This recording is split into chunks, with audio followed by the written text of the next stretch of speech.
Clare Davis, and I am back with Mental Health Chats. And I am really excited because I've got lovely Caroline Gibbs with me today. Hello, Caroline. Hello, hello, Claire. And I have known Caroline for years, and I love the work that you do. And so you are really good at bringing teams together. So our topic today is how happy teams drive business growth. So first of all, where are you located, Caroline? So, well, firstly, thank you for your invitation to your mental health chat. It's my All right. pleasure to be here and to support you in having Thank these you. conversations.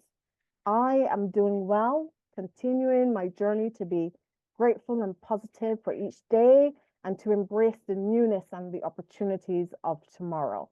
Sat Oh, here working remotely today. oh, lovely. So you're based in the UK, aren't you? I am based in the UK, but I travel regularly to see my team as I manage a global international team. And that's why I wanted to ask you onto this episode, because managing a global team is really tricky because a lot of people are working remotely, they're all over the place and, geographically, and it can be really hard. So let's find out a little bit more about your experience and what you do. So, starting with my experience, I did tourism management many moons ago. Then I moved to I did tourism management in the Bahamas. Then I moved to the UK where I completed a postgrad in marketing. I then worked for a company called the Caribbean Tourism Organization, who are responsible for the marketing and promotion of the Caribbean in Europe. After 2 years of working with them, I moved into the UK corporate world and had roles in front of house management at PwC, BP, and UBS before I moved to Kinley, formerly known as AVMI. And I was promoted from first being a service delivery manager looking after UK and Europe contracts to then being a global client service manager, where I now look after two very large global contracts covering all 13 countries across the world. Wow, that's absolutely amazing. So what are the benefits for a team to actually perform at their best, especially if they're working, at a big distance from each other? So this is a really interesting one, Claire, and I thought I'll first start with a definition of a team, or what I consider to be a team. Good. So a team is a group, two or more, of very different individuals with specific roles and functions who interact dynamically, interdependently, and adaptively, and enjoy working together towards the achievement of a shared goal or purpose. So we're very clear on that. I love the enjoy working together. It's important. It's so important. It is very important.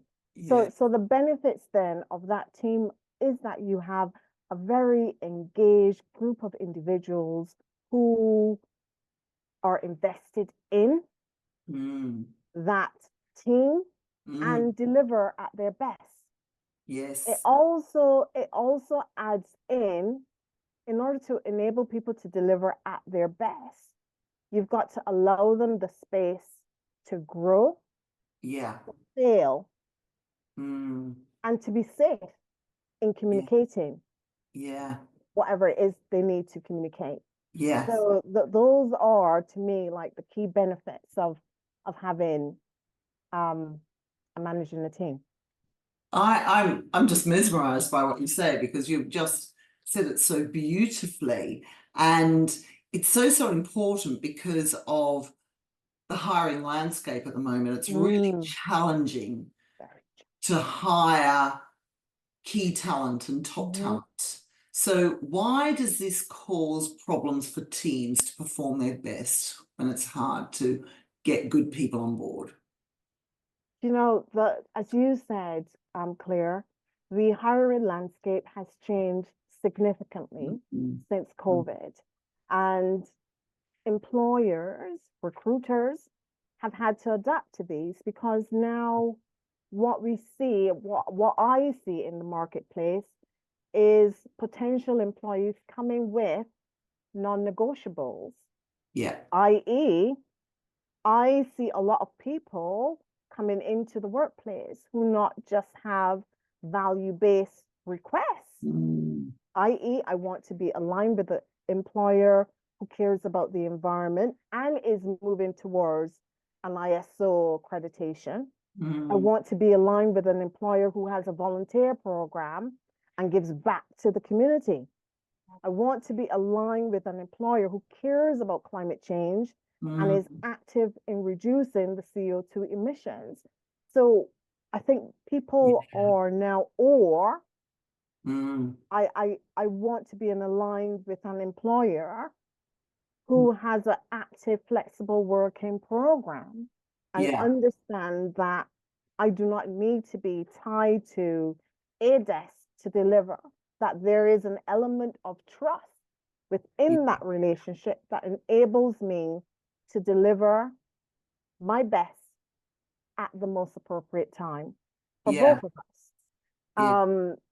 And so I think with that, what that challenges us to do is to look outside our echo chambers. It challenges us and our biases to put that aside and to really look at what is best for the business. Yeah, definitely, definitely. And that's just reminded me about the clients that I work with. A lot of the clients I work with have high staff turnover, so they don't get their teams to that performing stage. So I work with them so that they can retain their staff more and get their teams to the performing stage. So how can we keep our teams together and maximize their potential, keeping them happy so that they actually stay? What do you do, Caroline? So I allow them to show up, to contribute, to be a connector, to celebrate their failures, to find a way from the failures to a path. To move towards that end goal and to live to serve.